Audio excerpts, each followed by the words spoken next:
covering our development progress of Conscript, our upcoming PC and PSP game. I'm Tyler, also known as Biodude on ModDB and T-Man on Facepunch. I work on story writing, weapon sounds, mapping, compiling, starting to learn some music and general stuff like that. Our goal here is to make a total re-imaging of what Half-Life 2 could have been from a different perspective and our own mix of story elements and locations. We have all new dialogue, added characters, anything to mix up what it like originally was. Well, let's get this started. So I'll hand it off to Hangman. Enjoy. Hello there, I'm Hangman. I make conscripts characters, I do modeling, animation, occasionally concept art, if I've got a pretty good idea what something is supposed to look like, although artwork is mainly JaAm's job. And recently I've also started making these videos, which I plan to release with every major update if I find the time between a frustrating day job, making video game content, and private life. Now, before I'm going to cover all the artwork and models I've done over the past months, I'd like to take some time to give you some more general information about Conscript, because this is our first video and because there are frequently asked questions as well as some misconceptions about what we're doing that I'd like to address. Now, what I get a lot is that people seem to think we're doing something like Half-Life on the PSP, which on a very basic level isn't all that wrong, but saying that wouldn't do justice to our main focus, the PC version. Conscript is very much a PC game. It's mainly being developed on the computer. The PSP version is not our main focus, but we want to make it of equal quality. The main difference is that the PC version is running on our own house-made engine. And let me interrupt and correct myself right there.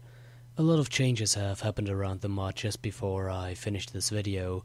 One of them concerns our engine. We have abandoned our custom engine, Granite, and we have moved to Source for a number of reasons.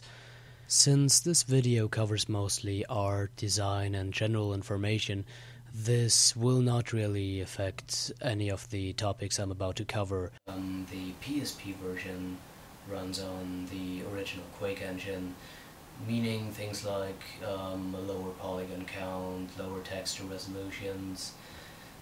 We might even have to cut a few stages, but we want to make the game fun to play and as much as the PC version as possible. Now, the other thing is that we're basically doing a Half-Life themed game, as Biodude has already mentioned, but there's more to it than that.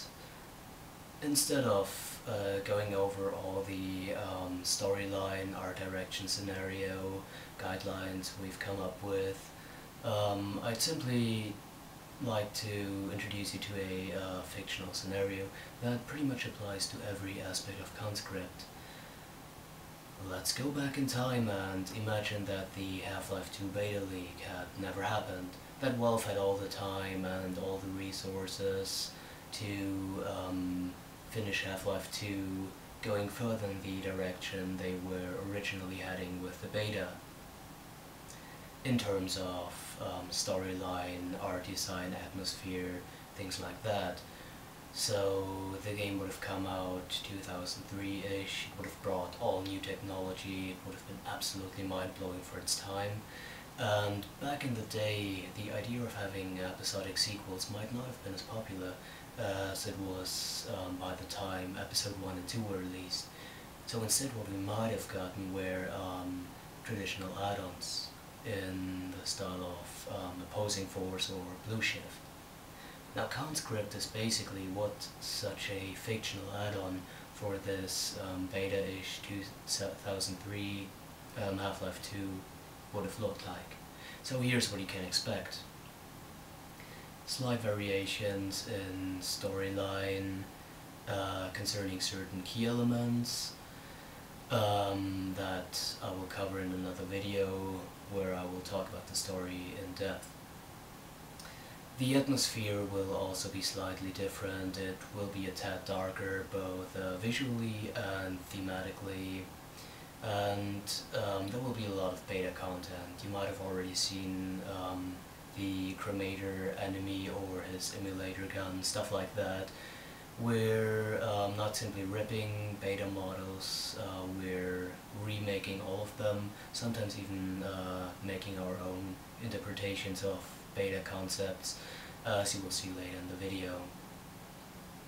Now, another thing is that the game will be very much like the 2003 standard of graphics, which does not imply that we're gonna intentionally make it suck. Keep in mind, if Half-Life 2 would have come out by that time, it would have had groundbreaking technology. So we will have normal mapping, parallax mapping, dynamic shadows, all features which have been implemented or will eventually be implemented.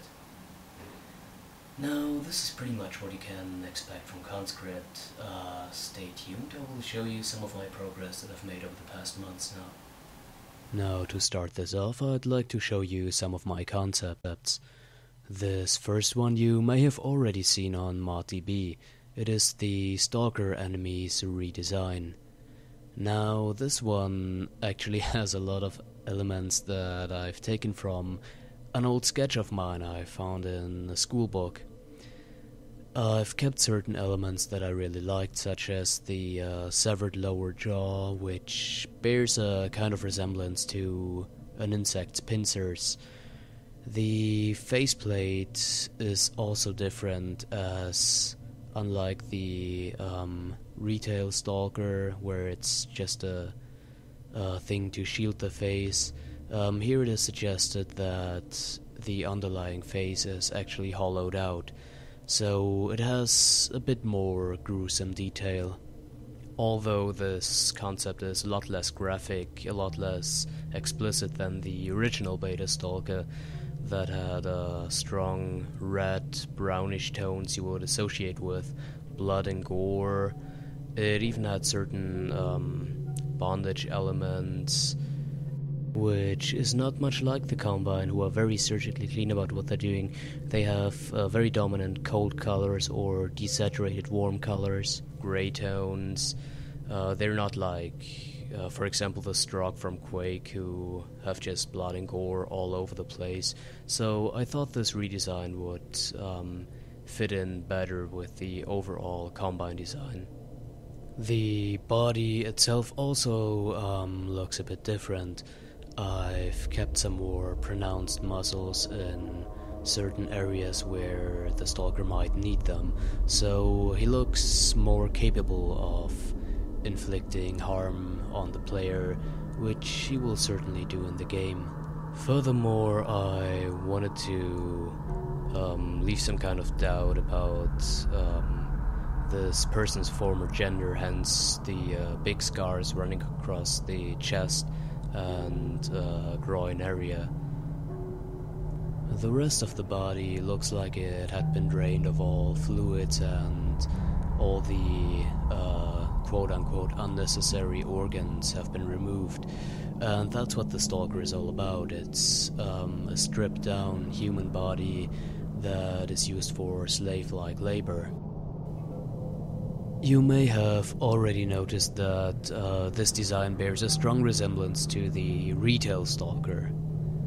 Now, I've been talking about redesigning, reimagining, and the second concept is where I've gone really wild.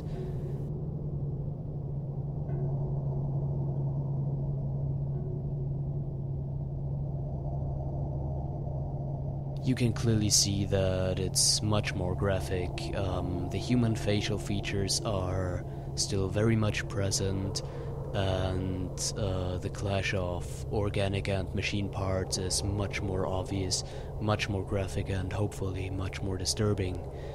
I've also kept certain key elements, such as the shape of the scars and the thing I've done with the jaw, in order to maintain the association within the enemy class.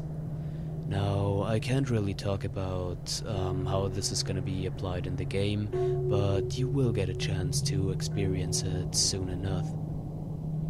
In case you're wondering why I'm doing all this in pencil, well, I'm kind of colorblind. I do not see green and blue shades so well, so when I try to paint in color it ends up looking really awkward.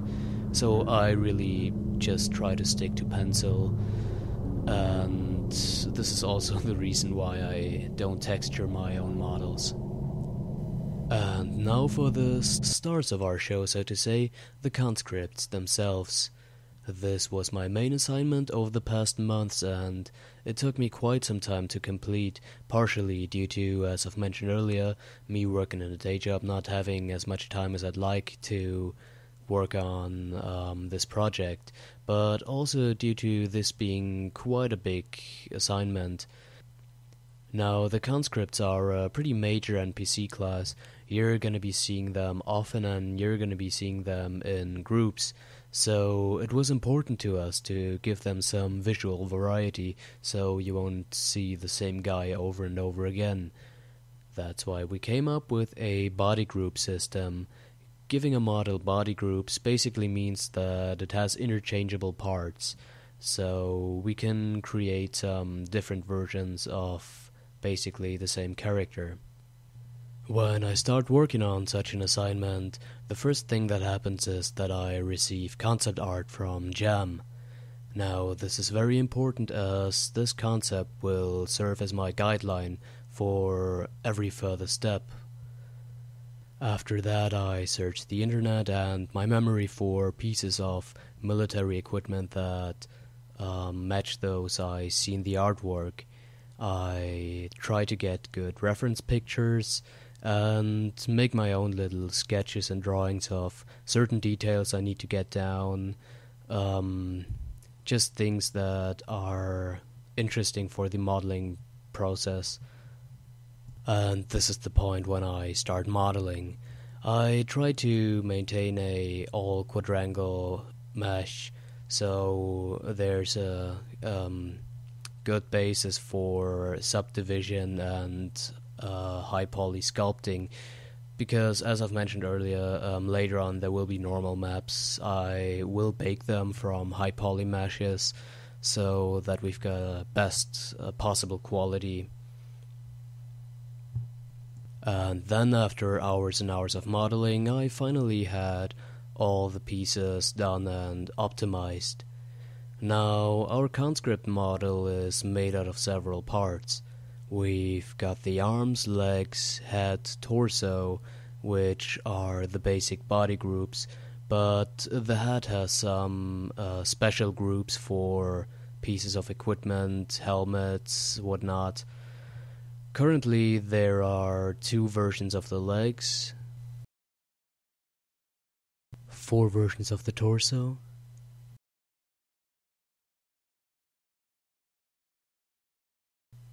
and 4 heads.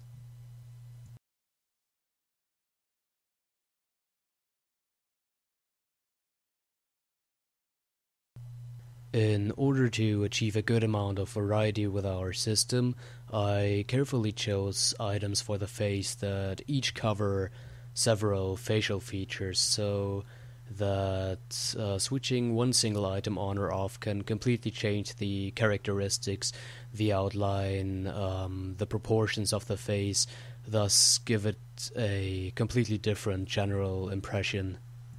The game will then assemble an NPC from a random choice of these items. Now, some of them are not compatible with one another, so this is actually kind of a complex process. Now, since we don't have a feature like dynamically warping faces, unlike some other Half-Life themed games in development, we actually want to release ours. The only way to get variety to the face models would be to just model a whole lot of different heads. Now, since we don't really have the time to do that, we simply have a few different head models that can be fitted with interchangeable textures. so that should make for a good amount of variety. There's also models for amputated limbs. The arms and legs can be severed at the ankle/wrist, at the knee/elbow, or at the very socket. Now this obviously suggests that we're gonna have a dismemberment feature, and yes, the game will be a bit more gory than the retail Half-Life, but that's part of our plan, to make the game a bit darker, although that doesn't mean it's gonna become a gore fest like Soldier of Fortune, where there's fountains of arterial blood everywhere. We want to kind of not overdo it to a level where it becomes silly or glorified. The gore is simply gonna be there, but it's not gonna be too much in your face. So there you have it. This is what I've been doing so far, and I will keep working on the model. It will be textured and animated, so hopefully next time I will have some kick-ass animations for you to see, and maybe even a new enemy model. Hopefully I'll see you soon in our next video. I will now leave you to our next team member. Until then. Alright guys, welcome to the first Conscript Development log, I think it is. I am Instant Mix, I'm one of the main mappers for it, and I'll just speak a little bit about what you're going to expect in Conscript, hopefully, and just a little bit about what I've been working on. So yeah, I'm Instant Mix, I'm one of the main mappers for Conscript, and yeah, one of the main things about Conscript is our new engine. The Granite engine, not the Graphite engine, Hangman. It's a lot better than Gold Source in many ways. Texture handling has increased, so is lighting handling, model handling, material handling. Everything's a lot better than it was before. Shit, I said double the good states. I don't know. I'm so confused. Yeah. With the maps in Conscript, again, as Hangman stated about the beta, it was rushed. What we all saw was not what they planned or intended to release. What we saw was interior development. We don't really know what it would end up like. So the maps are going to be what we believe they would turn out like. Obviously, we're going to keep major parts in, like ARX, the Kraken base, and keep their artistic styles. But there are some things which are clearly there temporarily, or clearly there and haven't had any effort put in. It's just, right, we know that's going to be there, we haven't finished it yet. So they're all going to be touched up and made up into our own way. I'm going to be working on the air exchange, and like an example of this, for example, there were many pointless, long, bland corridors which, to be honest, I might as well just remove, because they are totally devoid of anything, and they're merely there to waste the player's time. There are some other things which aren't really explained, which I'll need to through the map. There are places where you're meant to go, which I thought was a bit stupid. Not on the level design front, on the actual architecture front, it didn't really seem a lot like a chemical plant. It just seemed like some weird place the Combine had either built or taken over. And the whole point of a chemical plant gone Ori just didn't really show. So what I'm going to be working on, I'm going to be taking a lot of inspiration from oil refineries and gasworks and such, and make it so it really did look like it was refinery. And the Combine just came in and thought, right, we're taking that, we're building a massive tower, we're changing this fucking planet's atmosphere. Let's do it. So, the ARX will look pretty damn good. Same with the ARX tower, actually. It seems really small. And so what I'm going to do is, I'm going to make it about 5 times bigger than it actually is. Just so it'll look pretty damn good. So you should hopefully be able to see that in the skybox of various other maps, which to be honest, I think they look absolutely amazing. Single player maps aside though, because I can't wait, because you already know what's going on there. There's nothing really that new. Is the deathmatch and multiplayer maps. Now, I've been working on Velocity, which you may have seen my really shit promotional shots. But it's a reimagining of Rapid Core from the original Half-Life. And by reimagining, what I mean is the layout is kind of the same. Similar things have been kept in, but that's pretty much as far as it goes. Where Rapid Core was based on some random bit of Black Mesa. This takes place in one of the main buildings of Trihex, a large technological and science company, which is like an abandoned one of the old like brick warehouses. Well, they've taken that in, converted it, and they've put a nice modern outside to it, and looks really nice. The architecture and look of the map is really strong to me, and I've spent a lot of the time making sure it looks absolutely amazing. And I hope most of you will be blown aback because you'll think, Jesus Christ, is that cold source? But I think actually no, that's it'll look nice. Again, level design things. Rapid Core had these weird areas where you'd go in and maybe get like an extra Gauss ammunition or batteries or whatever, and then you took health when you took off damage when you went in, and I just thought that was really weird. I can see what they were doing, giving you an advantage, but trying to give you a disadvantage at the same time by taking away your health. And I thought that's really fucking stupid, because if you're going in to get health, you've pretty much wasted your whole time. So what I've done is I've kept the same-ish thing in Velocity, except it's just a room with obviously a door, but instead of taking damage, when you go in it'll set off with bells and whistles. So you're still getting your advantage, but your disadvantage is that now everyone knows exactly where you are, which I think will be a nice gameplay element. Also, there's quite a lot of elevators involved, such as when you get the Gauss cannon. Basically, you're not going to get that without anyone knowing, so you're not going to be camping or sniping, which I think is good. There's not much else I can say about Velocity for the point in time. Keep your eyes peeled for less shit promotional shots by me and more official updates from Biodude. Yeah. I'm also working on 2 other maps, which I hope you guys are going to enjoy. One is Crossfire, no explanation needed. And one more, which will basically, I'm not really going to go into much detail at any time. Actually, that's a lie, I might give you a little surprise at some point. But all I'm saying for this point in time is its name is Neo, and it's not Trinity. And that's all I'm leaving you with. I'll leave you that to decode that little riddle for you. Part of the 3, not Trinity or Neo. I'll just let that sink in. It's not from Half-Life, but it was an amazing map when I played it, and hopefully it will translate well into Conscript. Hopefully. So you guys really want to keep your eyes peeled for more information on that. And also we're going to have some new Conscript exclusive maps. But yeah, that's all I really have to say. Thanks for watching the development log from me. Cheers guys.